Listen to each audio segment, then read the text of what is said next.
Hebrews, Hebrews, Hebrews. This is Prophets of Awakening. This is our evening Shabbat class, the 20th of June, 2026. Okay, well, main topic will be the plan's been exposed. Uh, they're outlawing our food. Okay, so they got something going on with our food. You can go to our YouTube channel, the Prophets of Awakening, check out our videos. We have over 1,000 or so videos that you can look at, examine, get the meat out. These videos will lead you to the truth of the Holy Scriptures. And if you like what you're hearing and receiving, I'm asking you to like, share, and subscribe to the channel. Okay, it'll be greatly appreciated. And for those, we have our Cash App at the bottom of the screen for those that want to support this channel and help it move along. And like I said earlier, we want to give a shout out, a thanks to those that have supported the channel. Okay, we have our sister channel, Israel Wake Up. It's every Thursday night for our women if they want to, join. Okay, that's every Thursday night from 7 to 9. Okay, then we you can go to our YouTube channel to check out our video. I mean, we have another channel. I'm thinking. Give me a minute. We got another channel, Non-Messianic Conversations. Post on there every now and then, but the two main channels is Israel Wake Up, our women's line, and then we have Prophets of Awakening, which is our main channel. Okay, this is a non-Messianic channels. We deal with the Tanakh and the Torah. Tanakh being the Old Testament, so-called Book of Remembrance. It's dealing with Genesis to Malachi. Okay, then the Torah is the first 5 books of the Old Testament that was given to Moses by our Savior and our Redeemer and our Deliverer, the Lord of Hosts. Okay, this channel was created to aid and assist all Hebrews who are waking up to their true identity and understanding who their Savior and their Redeemer truly is. Okay, so shalom and welcome to this channel, and welcome to our evening Shabbat class. Okay, we're gonna do our normal, which is a moment of silence, Sabbath prayer, evening Sabbath prayer. We have the Psalms. We have some current events, need to know information. Uh, we have some dialogue. Then our topic for discussion is I mentioned earlier the plan that it's a plan that's been exposed, and that plan is how they're outlawing our food supply. We're gonna listen to that, break it down, talk about it, and then we'll deal with another video called "The World Leaders." The world leaders finally turned on Trump. We're gonna deal with that, and then we'll talk about it. Then we'll pick a scripture like we normally do. We'll read it, then we'll break that scripture down. And then at the end of this class, we'll have our Q&A, questions and answers for anybody that have any, and then we'll close out. Okay. So this moment of silence is for the Lord of Hosts and all that He's doing to bring about our prophesied deliverance in these last days. Oh Lord, I pray into the Lord my God. We make our confessions. Oh Lord, the great and dreadful God, keeping covenant and mercy to them that love thee and to them that keep thy commandments. O Lord, righteousness belongeth unto thee, but unto us a confusion of face, as is this day, to the men of Judah and to the inhabitants of Jerusalem, and unto all Israel that are near and that are far off, through all the countries where thou hast driven us, because of our trespass that we have trespassed against thee. Okay. O Lord, hear this prayer, cause thy face to shine upon thy sanctuary and thy people for your sake. O Lord, open your eyes and incline your ears to hear and behold our condition. O Lord, hear. O Lord, forgive, hearken and do, and defer not for thy own sake. For your people and your land need you desperately at this hour. Peace be unto you. Okay. Read the song really quick. Okay.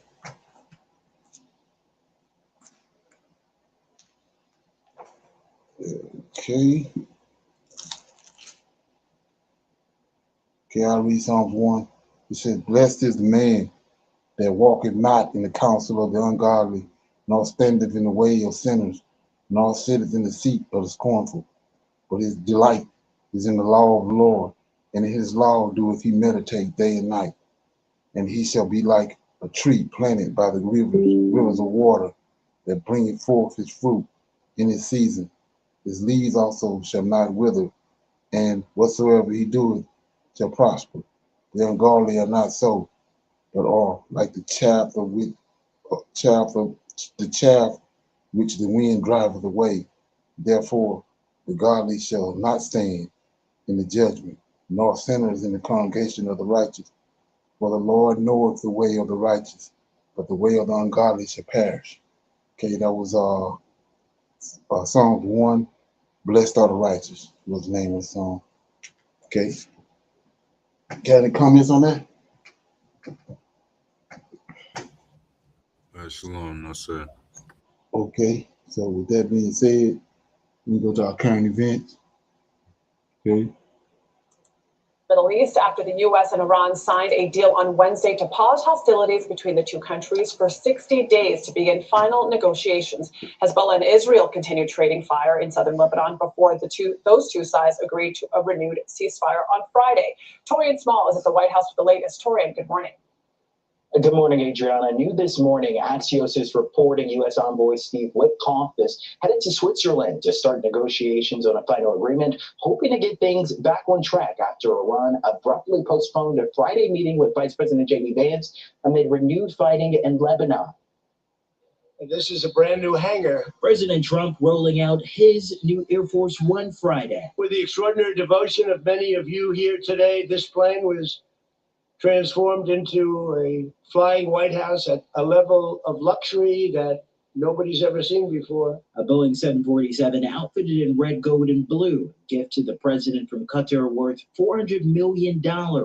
Overshadowing the reveal, the turbulence surrounding his Iran deal. It's 60 days. They have to make a deal. Otherwise, we will do things that won't make them happy. Vice President Vance was set to fly to Switzerland Friday to lead the next round of negotiations, but those peace talks grounded. Israel has the right to defend itself, but fundamentally, the Israelis, just like everybody else, have to respect this peace process that is fundamentally good for them and good for the entire region. Israel and Hezbollah trading deadly fire in Lebanon this week, straining the U.S.-Iran agreement, which also calls for an end to hostilities in Lebanon.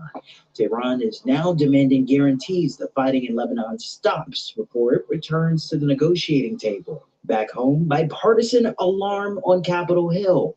One of the flashpoints, a $300 billion Iran reconstruction fund is part of the agreement. If we give billions of dollars to Iran, that money will be used to murder Americans. And so I don't believe we should do that. And now he's going to allow the Iranians to get hundreds of billions of dollars, remove sanctions, sell their oil in the open market. We got nothing out of this. But President Trump pushing back, insisting on social media Iran came to the table weaker, writing, quote, "They are finished," and vowing Iran gets, quote, "not 10 cents.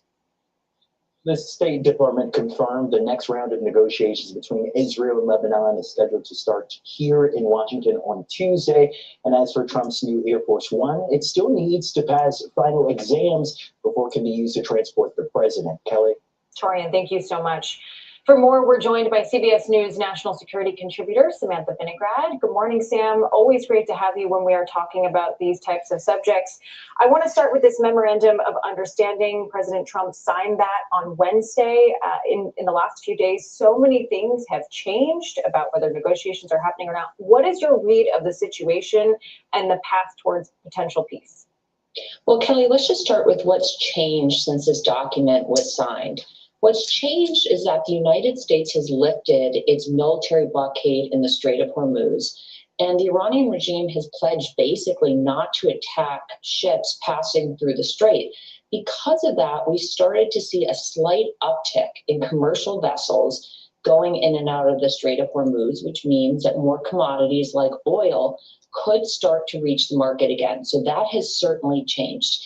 In terms of the other goals that President Trump had outlined for this war, including regime change, getting rid of Iran's missiles and its nuclear program, none of that has really changed yet. Instead, there's supposed to be these working level or technical talks kicking off. But as you discussed earlier in the program, there have been problems with getting those started. And Sam, Israel, of course, is not a party to this memorandum of understanding between the U.S. and Iran, but fighting between Israel and Hezbollah in Lebanon is one of the main sticking points for Iran. So how can the U.S. and Iran negotiate peace without Israel involved? Well, to be clear, Israel is fighting a designated foreign terrorist organization, Hezbollah, in Lebanon.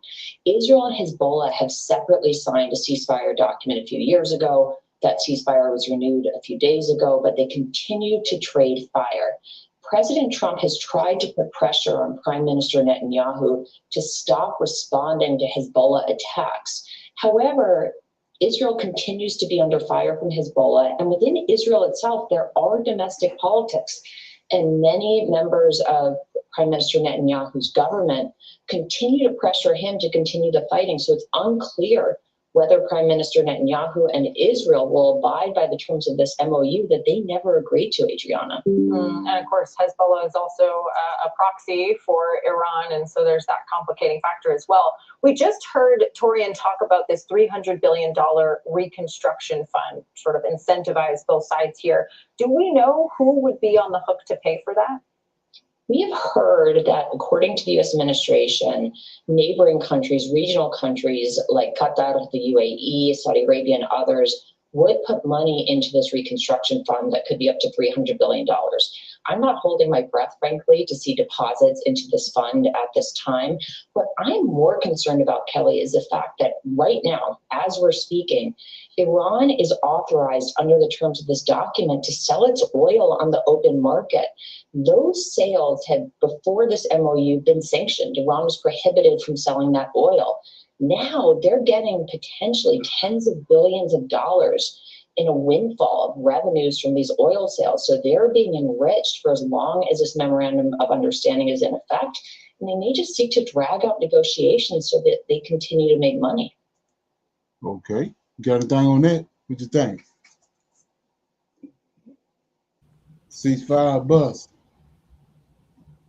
Right. Like it always is. They said they signed it a few years ago, but they continue to trade fire. So Right. it don't make sense. Sure. Okay. Here we go.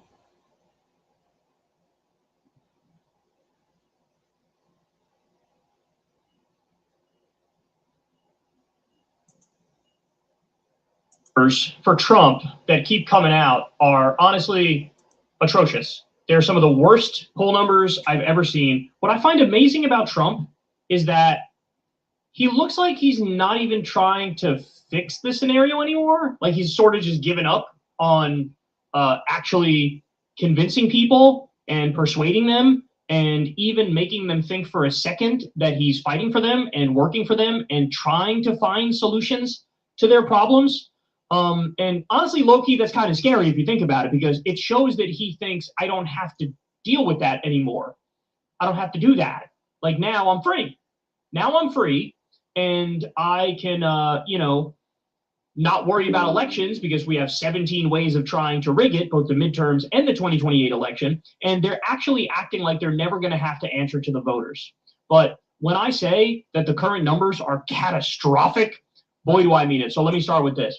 NBC News, among Latinos, 64% disapprove of Trump and only 34% approve, while 77% of voters between the ages of 18 and 29 disapprove of Trump, nearly 80%. So that's what I was saying. They got to do something before we get midterms, because they get slaughtered.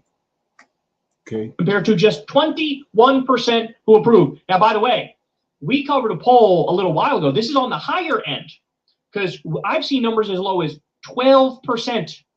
12% of young voters support Trump. So 21 is a high number for him.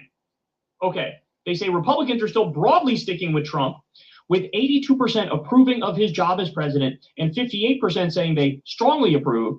But that GOP support has dropped since March, when 88% of Republicans approved of Trump's job and 63% strongly approved. So he's even losing ground among core constituencies and demographics that never abandon him under any circumstances ever. So without a motherfucking doubt, the people remaining are in a cult. But anybody who was borderline or on the fence here, like they're donezo. It's over. It's a wrap. So for him to be dropping 6 points, 8 points among core constituent groups, that's a big deal. So what we've seen is independents fled him completely. Hispanics fled him completely. Young voters fled him completely. And remember, these are all groups that he did relatively very well with, right, compared to other Republicans. In fact, people were marveling at the pickups with Hispanics, for example, and independents and young voters. But now, not only has it reverted to what it was before, it's actually gotten worse from what it was before. Okay, in 2018, white working class voters approved of Trump on the economy by 30 plus points. Now, they disapprove by as much as that margin in some polls. He was plus 30 with white working class voters when it came to the economy in 2018. Now, remember, Democrats had a big year in 2018. They picked up a lot of seats in the 2018 midterms. And he was plus 30 with white working class voters on the economy. Now he's minus 30 with the same group of people going into the 2026 midterms. If this thing is remotely free or fair, they're cooked. And again, like I've always told you, too big to rig type shit is sort of what might end up happening. They might have a whole bunch of tricks up their sleeves, but it might come to naught if, for example, groups that typically would vote Republican just start voting Democrat. Not done though. Democratic voters are highly interested in the upcoming election. Republicans, not so much. So back in March of 2018, which again, I cannot stress this enough. In March of 2018, Democrats ended up having a big midterm year, okay? 66% of Democrats were highly interested in voting in the election. Okay, 57% of Republicans were. Today, it's now 74% of Democrats are highly interested in voting in the election, and 61% of Republicans. So there is a double-digit lead, a 13 percentage point lead among Democratic voters, basically being like, I'm definitely voting. I'm definitely getting my ass to the polls. This is one of those numbers that is a really good benchmark and really indicative of what's likely to happen, right? When one side is like, no, I'm actually like, I cannot wait to get my ass to the polls to go vote. That's a big deal because it always comes down to turnout, bro. It always comes down to turnout. Okay, then we have this. The median Democrat voter is a self-described socialist who thinks the party should be more centrist. So this just goes to show you, it's like that meme, like we taught a monkey the median voters politics and it hanged itself. In fact, I think somebody posted that underneath here. We taught this chimpanzee to understand the median voters politics and he hanged himself. Well, apparently it's even the median Democratic voters politics, because look at this. Democratic voters want a more moderate party and a more socialist one. 3 results from the same May 2026 New York Times Siena poll of Democrats and potential Democratic supporters. A 47% plurality wants the party to move to the center, but only 20% say it's too far left. And 49% view socialism favorably. People just don't know labels, right? Like they genuinely and sincerely don't know labels. They don't understand labels. That's why I've always said you have to break it down into specific policies. You want to know how popular certain policies are? Ask people, do you want to raise the minimum wage to $15 an hour, $20 an hour? Ask people, are you in favor of universal health care that's free at the point of service, paid for by the government through your tax dollars? Ask people, do you want to raise taxes on the wealthy, right? Like, these are the things you need to ask because then you'll get a very clear answer. Yes, I support this thing. So massive takeaways in this poll, right? Democrats have a huge, huge default lead right now, but also people don't know labels. And so the best way to run, if you're a Democrat, is anti-MAGA, anti-corruption, anti-billionaire, anti-fascist, anti-warmonger, but also pro-Medicare for all, pro-free college, pro-living wage, pro-raising taxes on the wealthy, pro-union. So you got to be very clear about what you're against and what you're for, but we're poised for a colossal year, bro. Now it's just a matter of making sure these disgusting, loathsome motherfuckers can't successfully steal it, because you and I both know, oh, they're going to try. Hey, y'all, do me a favor. Okay. You got anything on that? Feedback? Shalom. That's Brother Leonard, that's what you were saying about the approval rating, right? His approval rating. So wouldn't nobody vote for the Oh yeah, they in the mud. The Republicans in the mud. If it go the natural process like it normally, the midterms and then you know, the presidency in 2030, 2028, they're gonna get snowed in, but we know it ain't going. They got some up their sleeve. Believe me. Like I said, before November, they don't have no other choice. Okay. So with that being said, I got some need to know information. This is about my man Peter Thiel. Check this out. Now we just heard a video where these Democrats was yapping about Trump, this and Trump that, especially the guy, the black guy, I can't think of his name, from Philadelphia. And then you had the other one in Texas. But check them out. Check it out. It's tied to Peter Thiel.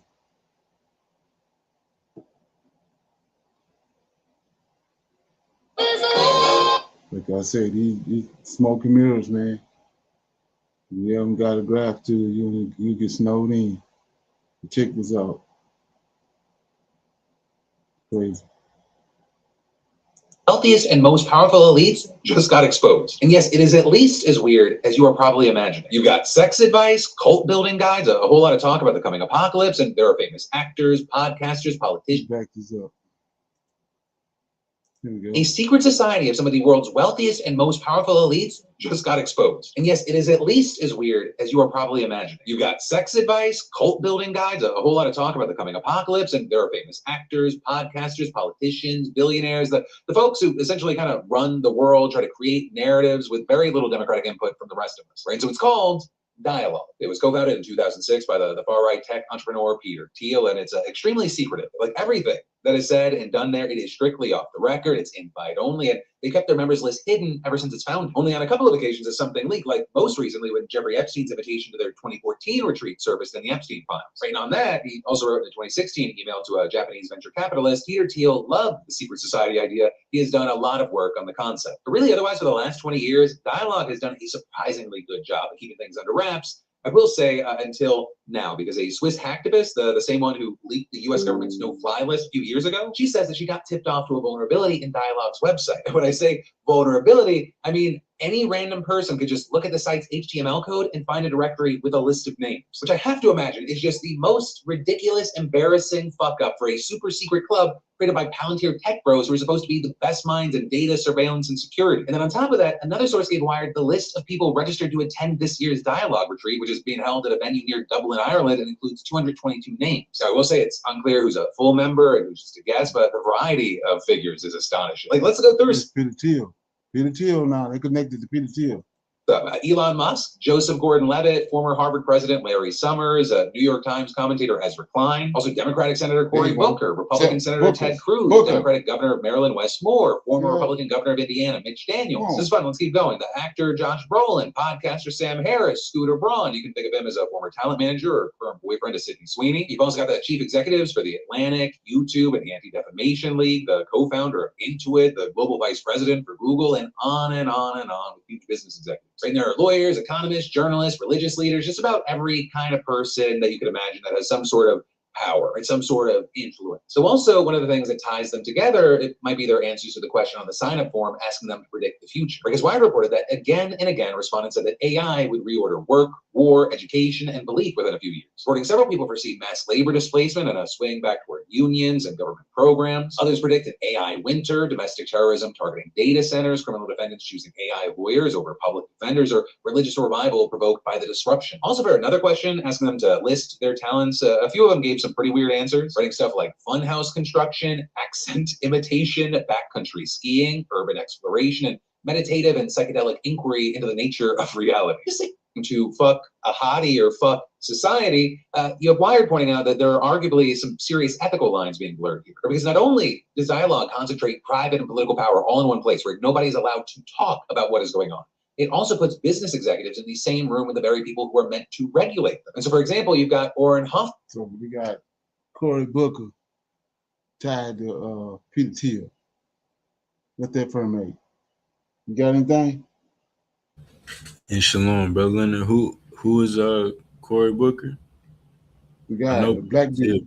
That's all about the Democrats. The one doing all the yapping. Okay. From Philadelphia. Philly. Okay. Right. Yeah. Well, I think he high up on the list to run for president for the Democrats. Okay. Okay. Yeah. So with that being said, I'm gonna play this right here. Thought this is pretty interesting. Okay.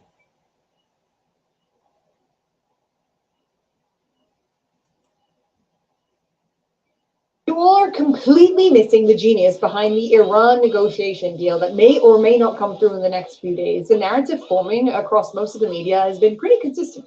Trump got played, but they are completely missing the bigger picture as once again, 60 chess is being So Edomite female talking.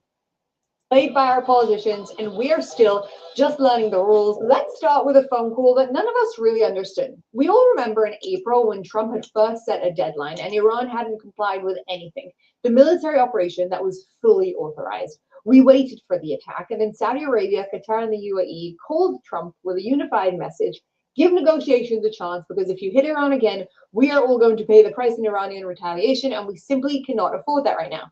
Trump surprisingly stood down. Then came the second call in May, when an even bigger strike was authorized, and this time it was Pakistan's army chief and prime minister who called, followed immediately by the same Gulf leaders, delivering the same message with the same urgency. But once again, we all missed what Trump was actually doing. But before we get to that, let's try and understand what Iran thought it was doing when it was targeting the Gulf states throughout this war. Used the Gulf countries as a buffer between Tehran and Washington. But was this the win that the Irans thought it was? No. Because without realizing it, they were playing directly into Trump's hands. Every time those Gulf leaders got on the phone with Trump to ask him to hold back, they were showing him exactly how desperate their situation was, telling him in the most direct terms possible what they needed from him and how badly they needed it. Saudi Arabia's Ras Tanura refinery, one of the largest oil processing facilities anywhere on earth, had been bombed. The kingdom was posting a $33.5 billion first quarter deficit. When the Gulf countries exerted pressure on Trump, they actually. So many words. She's saying, you know, we sitting there looking at it like we idiots, but everything Trump been doing up until this point been brilliant. Actually provided him with leverage. When on Sunday, May 25th, Trump posted on Truth Social that the Iran deal was largely negotiated, buried inside that announcement was something that the Western media almost entirely failed to explain to its audience. He declared it mandatory that any country involved in the deal framework, and I'm talking about Saudi Arabia, Qatar, Pakistan, Turkey, Egypt, Jordan, and Bahrain, must simultaneously sign the Abraham Accords. The deeper significance of the Accords was never actually really just economic. It was what it meant for Iran. The foundation of everything Iran does regionally, the ability to recruit, fundraise, destabilize neighboring governments, and position itself as a leader worth following, rests on a political and religious narrative, which is that the Muslim world stands united in rejecting Israel, and that Iran is the righteous champion of that position, and that any Arab government moving towards Israel is betraying the Islamic cause. The honest question is why any of these countries would consider this now when they haven't in decades, and the answer isn't American diplomatic pressure, and it isn't any changed position on Israel. The answer is what Iran did to these countries during the war. Again, the irony. Okay. Got any feedback on that? Shalom, Brother Leonard, she definitely this what we see an example of, like the media, them controlling the media, because she trying to spin it. You know, like the U.S. got power against Iran. Right. And then something like Trump, when we everybody sitting there looking at him getting disassembled. Okay? Right. Crazy, man. But yeah, let's check this out. This is about them outlawing our food supply. Which is one of the last true working waterfronts of the East Coast. A political war literally just exploded over things like shrimp, flounder, and basically the right to feed your very own country. They think that agencies have had way too much discretionary power. This isn't just a fisheries fight anymore. It's part of the national growing backlash against unchecked administrative bureaucratic agencies and the power that they think they have. Nobody ever gave them power. And there's something deeper that's happening here. While our docks are going quiet and our boats are disappearing, a whole new system is being built. A system that ensures that you will never again eat American if our regulators have their way. Now, here's a question I have for you guys. Is this actually a failure of regulation, or is this a successful dismantling? Hear me out, guys. America is surrounded by water. We have some of the richest fisheries on Earth. Did you guys know that the United States has approximately 100,000 miles of coastline? And here's something that I find interesting. 85 to 90% of the seafood that we eat is imported from Asia, the Philippines, Taiwan Strait, controlled by China. Generations of hardworking American fishermen built entire coastal economies. Look around, harvesting food from the waters right here in America. So why do you think that is? Why do you think we import 85 to 90% of the seafood that we eat?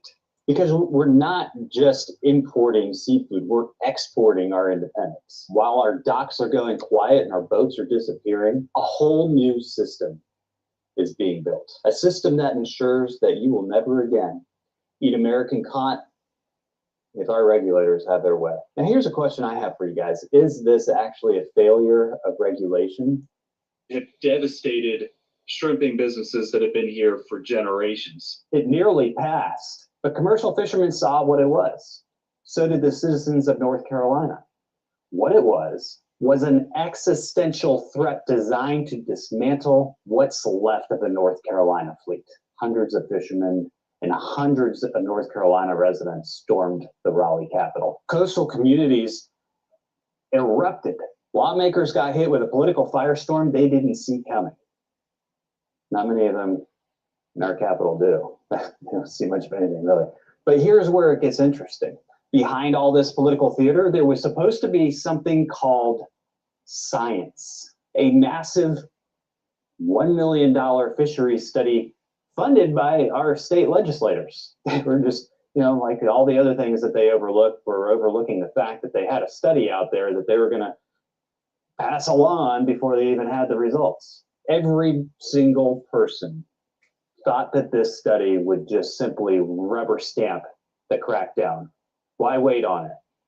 Or possibly some people knew about it beforehand and knew it wasn't going to rubber stamp it. It was called Shrimpgate because they tried to push it through before the report went out, which means that people knew that the report wasn't going to give them the ammo that they needed to shut down shrimping along the North Carolina coast. Because that's not what happened. In 2021, lawmakers spent $1 million of taxpayer money on this multi-million-dollar fisheries review of North Carolina.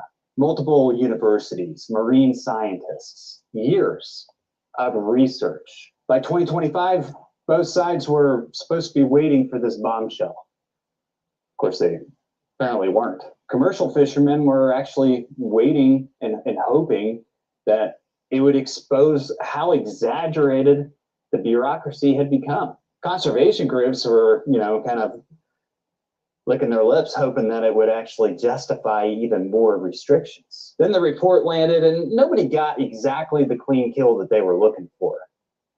Conservationists certainly didn't get what they were looking for yet. And that coastal economies are constantly dying under tightening. Of course, there are the environmental critics who call it dangerous. They want the ability to tighten the noose whenever they feel like it or whenever they can. But I think the real debate is a lot simpler than what everybody else wants you to think.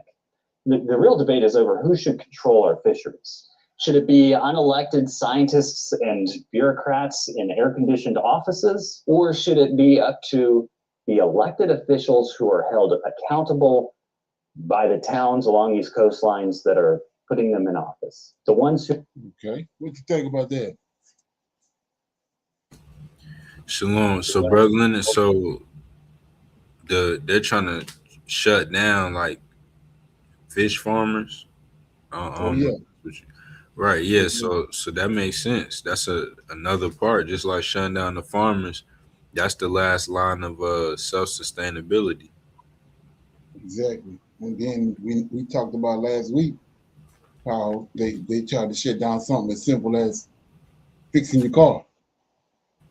Right. It'll be killing stuff. So, like I say, when it come to a head, it's not gonna be good. Okay, believe that.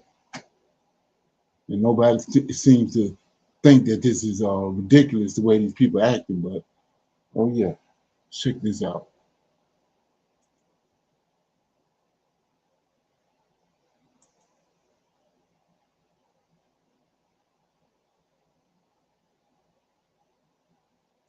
Okay.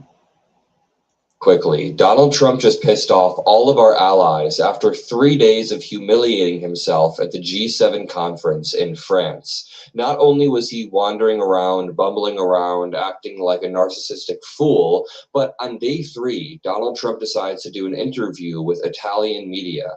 In this interview with Italian media, Donald Trump directly takes jabs at their Prime Minister, Giorgia Meloni. So immediately, the foreign minister of Italy cancels a trip to the United States, which we'll get to in one moment. And then Giorgia Meloni herself, just 2 hours ago, issued a video response where she names Donald Trump. And she essentially says in this video that he's acting like an asshole towards allies. She says it in other words, but I want to play for you this video and walk through the series of events that have happened because it's actually more mind-blowing than most people realize. Make sure you drop a like. Make sure you subscribe to the Adam Mockler feed below if you appreciate these breaking news videos. We have more formats coming out soon. So I guess I just want to start here. Donald Trump has been abusing our European allies in a very, very reckless manner since even before he took office. But once he took office, he threatened to impose 25% tariffs on all of these countries if they didn't give him Greenland, or if they didn't pressure Denmark into giving him Greenland. He then began to place rampant tariffs on certain European countries with really weird demands, wild demands. I mean, there was a moment where he was pissed at Norway's prime minister for not giving him the Nobel Peace Prize, even though Norway has no control over that. This all happened. So we're at a point where all of these prime ministers and presidents are sick of Donald Trump, and they're saying it out loud. They're running out of F's to give, and they're saying out loud that Trump is not presidential, that he's not acting like an ally. And honestly, this is what I mean again right here. Like I said, they gotta do something before November. Everybody discussed it with him and everything got to do with him. He has been a huge asshole to every single allied country while being oddly friendly towards every single opposition country. So Russia is currently invading Ukraine, and Trump has acted more friendly towards Vladimir Putin than any of our allies in NATO or the G7. So, before I play the interview that sparked all of this between the Italian media and Donald Trump, where Trump says, "I don't know what to tell you. She begged me to take a photo with her." Before I play this for you, I want to show you some context as to what's been happening at the G7, because now that you know who Giorgia Meloni is, she's a blonde woman on screen now, standing a little bit next to Trump. I want to show you this clip of Trump wandering off, and you can hear Giorgia Meloni, I believe, going other side, trying to direct him around because he's acting like a toddler.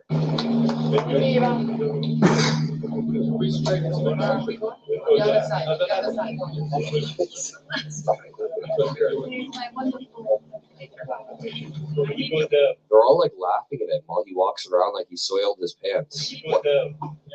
Why is he standing like that? What the absolute hell?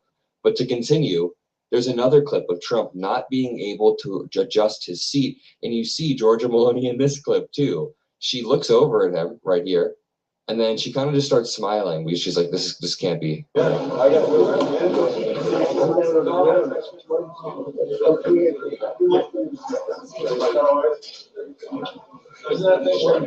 too late, they got it.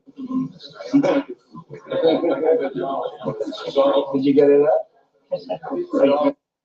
Pro-China, pro-Iran, then pro-America or pro-West at the end of the day. If you read between the lines of what she's saying, it's not hard. She's saying, why is he so incredibly accommodating for these enemies of the West, like Russia, literally rolling out the red carpet for Vladimir Putin, literally treating him like a king, and then Donald Trump constantly derides the very allies that have helped protect us. I mean, even with Israel, Trump has approved tens of billions of dollars of weapon sales to Israel and treated them better than any of these European allies.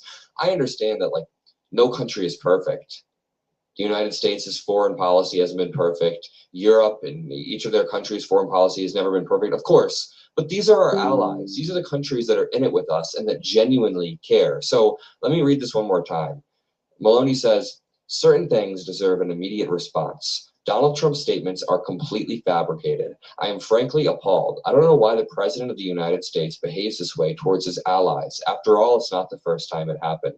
I can only say it's a pity that he doesn't show the same determination with enemies of the West, enemies of the United States, with leaders towards whom he instead proves to be much more accommodating. But he must remember one thing: Italy and I never beg. Sign the $300 billion U.S. surrender to Iran deal in Versailles. He's signing the treaty in Versailles. Think about it. Here's Donald Trump signing the deal that has already fallen apart, that he already clearly regrets. Notice it's the same exact signature on his letter to Epstein from 2003 in that birthday book. Okay. What do you think? Shalom. Yes, sir. It just don't sound like that Trump is in power to me. Right. It's a joke. People, a lot of people on the outside saying they're not understanding how is he getting away with it. You know what I'm saying? Right. Because he an imbecile. But yeah. So we're gonna pick a scripture and then we'll read it and talk about it. Then we'll go into our Q&A. We'll send some links out so you can have anybody that want to conversate or got any questions or any comments, any dialogue before we close out. Okay. You got scripture you want to read?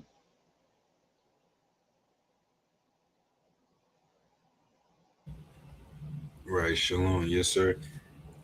Brother Leonard, can I read? It'd be what's this right? Jeremiah.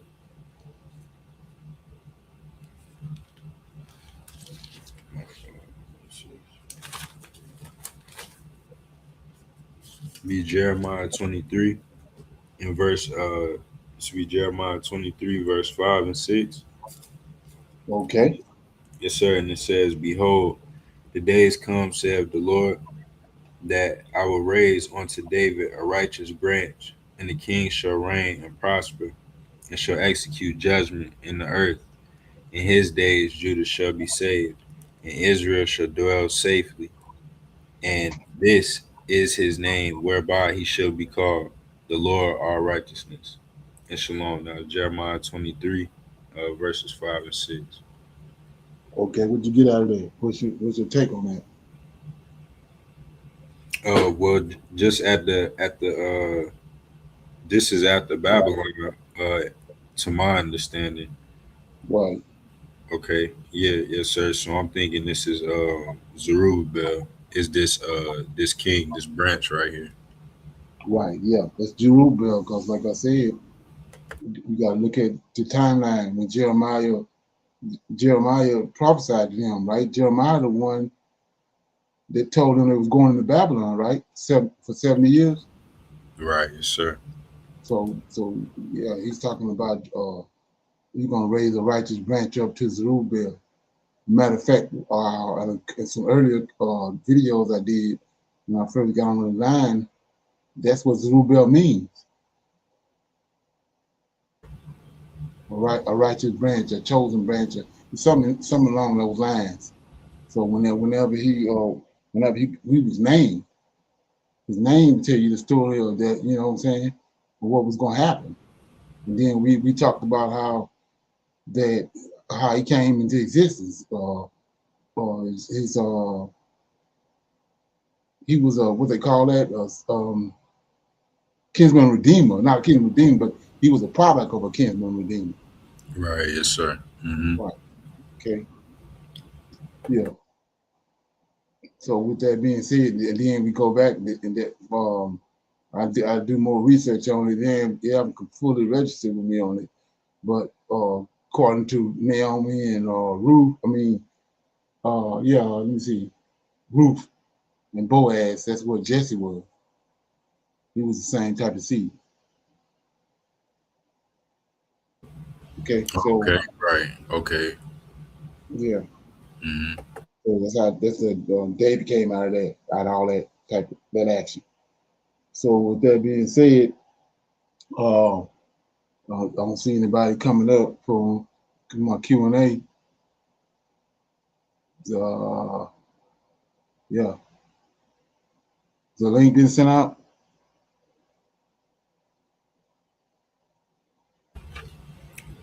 Shalom, yes, sir. Okay, so I guess nobody don't have anything. We'll give a few more minutes. Let me play this right quick. Get a little more time.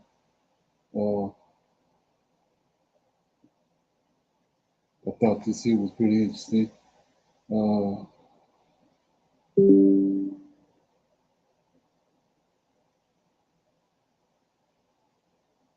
Yeah, I'll play this one. Right here. Trump signed a physical copy of the MOU to end the war in Iran at the Palace of Versailles. This says he was being wooed by the French president over dinner in an attempt to smooth ties with Washington. Now, under the terms of the agreement, the Islamic Republic will be allowed to sell its oil freely. So what's going on is that this last deal that just got foiled, Trump didn't include the Israelis into the conversation or into the deal, and so they furious, and it's a lot of going on in the Jewish communities because of this. I played a little bit of it last night. How they dissing him all over the place. With U.S. sanctions being lifted, 60 days of negotiations will also kickstart to finalize a deal on Iran's nuclear program. Kemi Knight reports. It's a memorandum of understanding or gentleman's agreement, according to US officials, that includes 14 commitments over 60 days and the tools for Iran to rebuild its economy. Starting with the US lifting sanctions and agreeing to let Iran sell its oil that could bring in $60 to $70 billion a year. It could also unfreeze more than $100 billion worth of Iran's funds currently locked up in banks around the world. We have taken a lot of their money, and we have their money. We have taken their money. It's not our money, it's their money, and we froze it.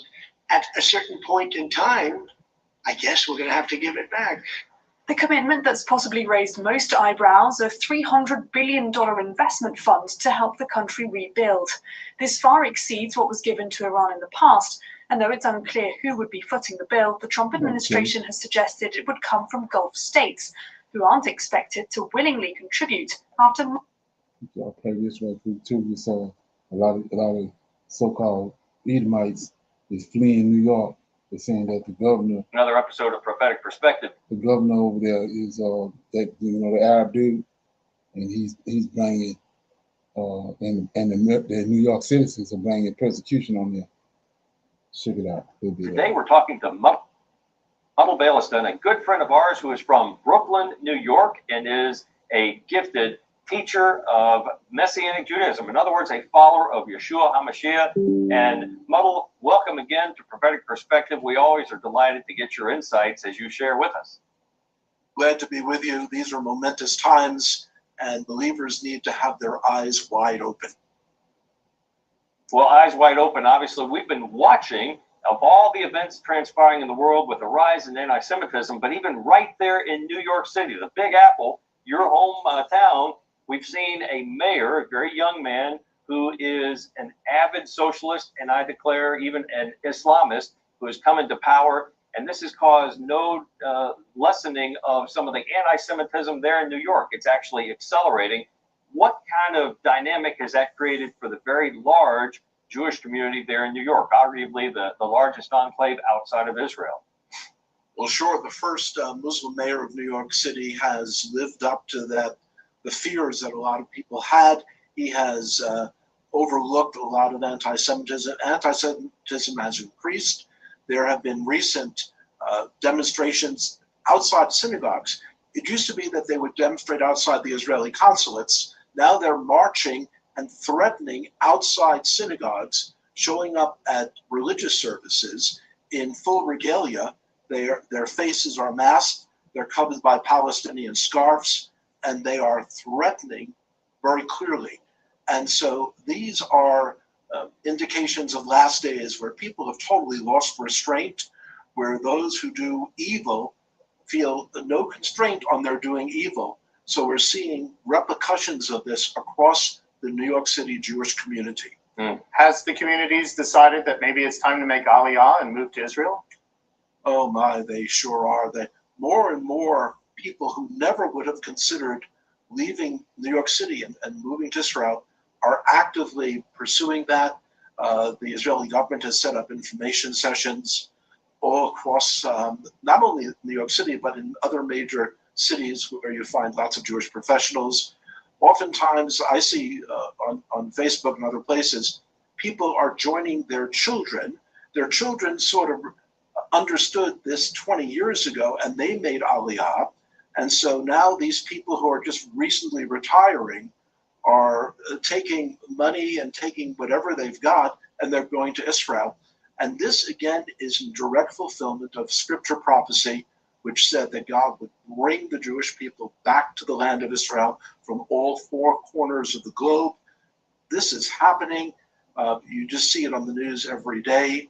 And the world is becoming more and more hostile to the Jewish people. It's irrational. It's satanic. And we need to use a very clear language to peg it. But this is exactly what scripture said would happen. You know. Okay, you see that? So what's your take on that? What was just said? No, that's not what scripture said. Huh? Oh, my fault. That feedback.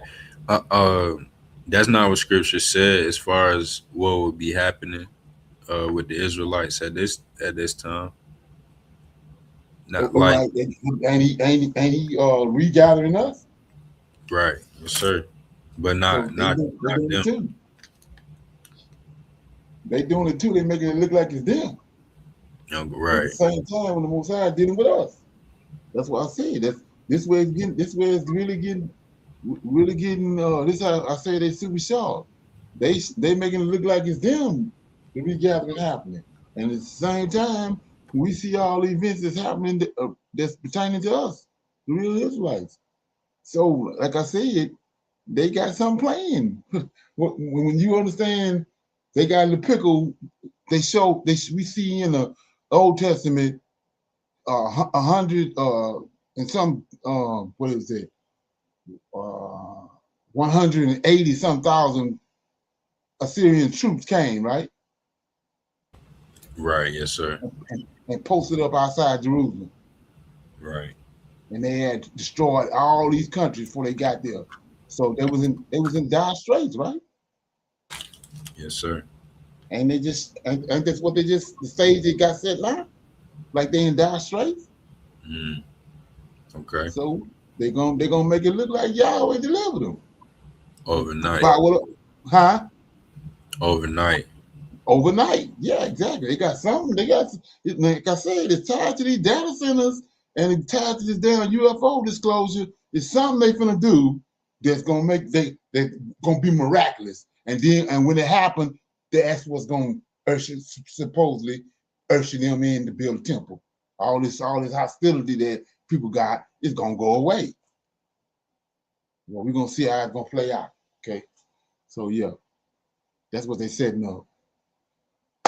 So no, you got anything in the Q&A? You got any questions, comments, or anything? Or I don't see nobody else coming up.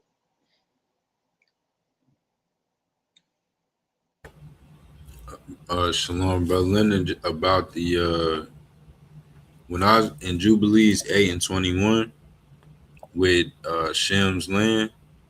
Okay. It says that well, let me read it.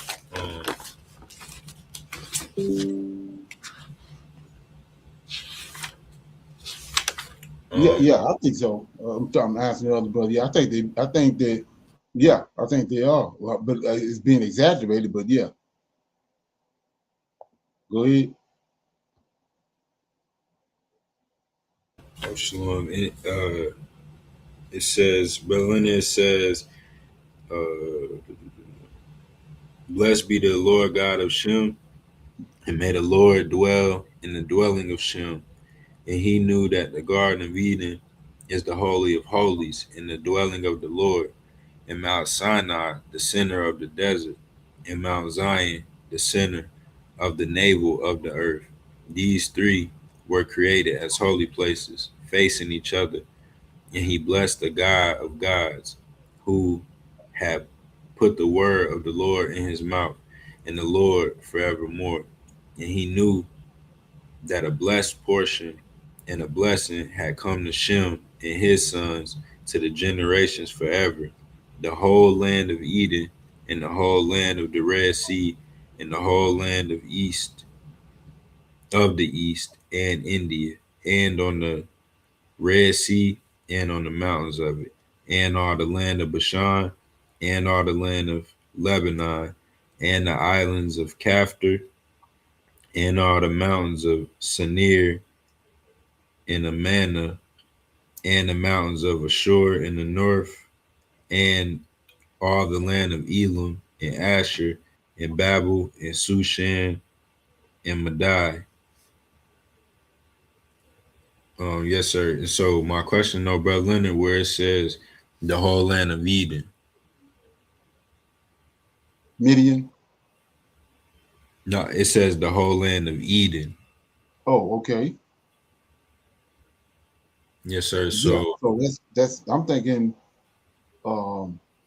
that's what I was talking about the other day when it said that what the word Ethiopia means, blackface. And the guy was saying that they can come to Egypt, but he says from beyond Egypt, you know, they had no access to those people. So I'm thinking that's the same place. Okay. Because Edom, I would say, is tied to Adam's descendant.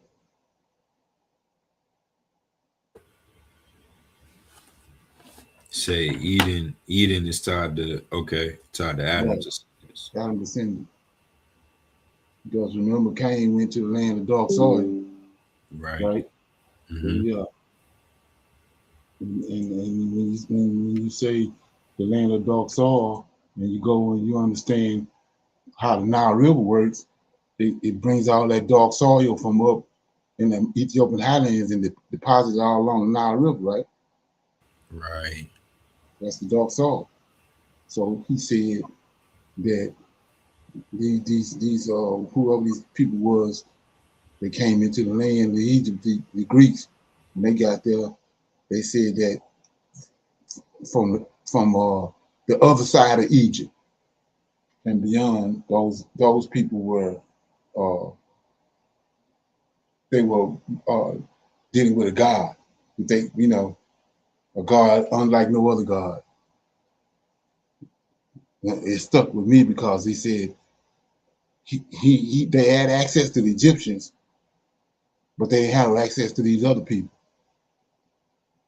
They were all burnt faced, but it's a group of them they had no access to because of their religion and because of not their religion but their culture, their way of life. They was isolated from everybody else. And when you understand that, that's what happened when they left their land. That's how they ended up on the West Coast. Back then, wasn't very few people dwelling over there on the West Coast. Everybody was all, civilization was all built up around the Nile River, around the White Nile and the Blue Nile, that whole area. But it was nobody really over on the West Coast. So when they fled Egypt, when they fled their homeland, they went over to the West Coast where no man dwelled there. But they want you to think that was here in America, but they went over there to the West Coast. Okay. Right. And then, Brother Leonard, I got a question about the Sheila.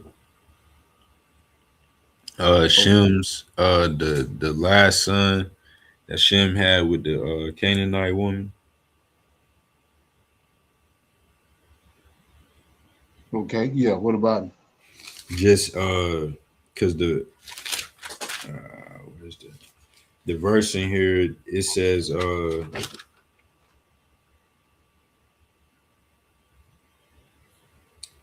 they are in the son. This is First Chronicles 4, Brother Leonard, First Chronicles 4:21, and it says, "In the sons of Shelah, right, in the sons of Shelah, the son of Judah, were the father of Leka, and Ladai, the father of Marsha, and the families of the house of them that wrought fine linen of the house of Ashbia." And 22 says, "And Joachim and the men of Chozeba and Joash and Seraph, who had dominion in Moab, and Jeshubi-Lahim. And these are the ancient things. These were the potters and those that dwelt among plants and hedges. There they dwelt with the king for his work." Okay. So that I'm asking, so the boy that Judah had with the Canaanite woman, he not Hebrew on both sides, right? Like a Canaanite, that's a abomination for us to do, right? Like they said in Jubilees. And then so this boy right here, he not a part of the royal seed, is what I'm asking, right? Because it says He's an Israelite, right? The seed come through the man. Remember, he didn't. He was all the other two boys. The Lord of hosts killed the other two boys, so he was supposed to marry the girl, right? Oh yeah, Tamar, but he never did. So evidently he married an Israelite, another Israelite woman, and he is Israelite. See what I'm saying? Because Judah ended up going into Tamar, but he never. Judah never brought him to her. So evidently he married another Israelite woman. You see what I'm saying?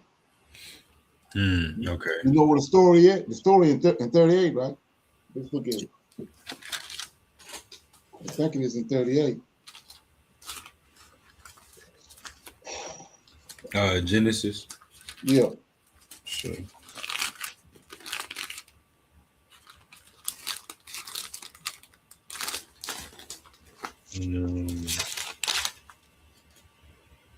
Right.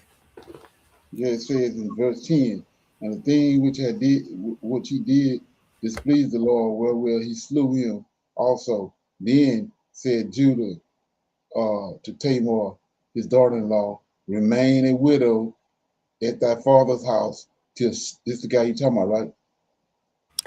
Right. Sheila, my son be grown. For he said, lest peradventure he die also, and his brother was did. Tamar went and dwelt in her family's house, and in the process of time, the daughter of Sheila, Judah's wife, died, and Judah was comforted, and he went up unto his shears and Tamar, he and his friend Hira and Abdullah. And it was told Tamar, saying, behold, thy father-in-law goeth up to Tamar to shear his sheep. And she put her widow garments off from her, covered her with a veil, wrapped herself, and sat in the open place, which is by the way of Timnah, for she saw, here you go, for she saw that Sheila was grown, and she was not given unto him. See that? He got another wife. Right. And you're Hebrew, because Judah Hebrew. No, and I do understand that he's a Hebrew, but Right. and I was speaking to it says just the job that he had. I'm just asking, is that Because it says they wrought fine linen. Then it says they dwelt with the king for his work. But so I'm asking, does that mean they're like not a part of his guard, but like they were just always around the king? So that's a elevated position though, right? Oh, right. It's different tribes and different families. They did certain things that was passed down from one generation to the next. You know what I'm saying? Mm-hmm. Mm-hmm. Like you got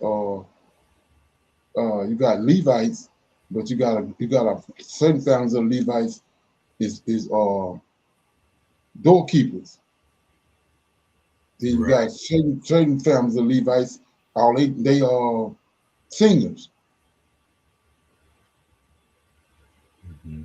But they all Israelites. But certain families tied to certain things, and we see right here that his people is tied to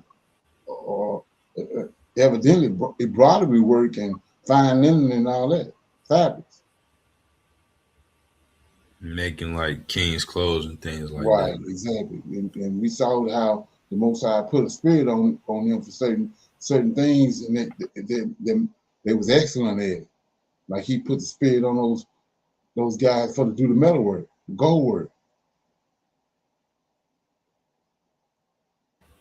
Hmm. Right. Yes, sir. Okay. That makes sense. Mm-hmm. Okay. So with that being said, I'm gonna see everybody tomorrow. We got our 5 o'clock men's advanced Bible study tomorrow night, and what we'll do is get the situation straight on whatever's going on with these links. We'll get it situated. Okay. So with that being said, I say shalom, shalom, and another shalom. Shalom. I highly recommend that you get this book and you read it because it's a must that you understand who the God head is in the order that's in the Old Testament and Tanakh, because it's not the same as in the New Testament. And when you read this and you get an understanding, then the scriptures open up and then you begin to understand. So I highly recommend that you get this book. It's the Elohim of Israel. And there's a breakdown on the word Elohim and who the God of Israel is and the Godhead.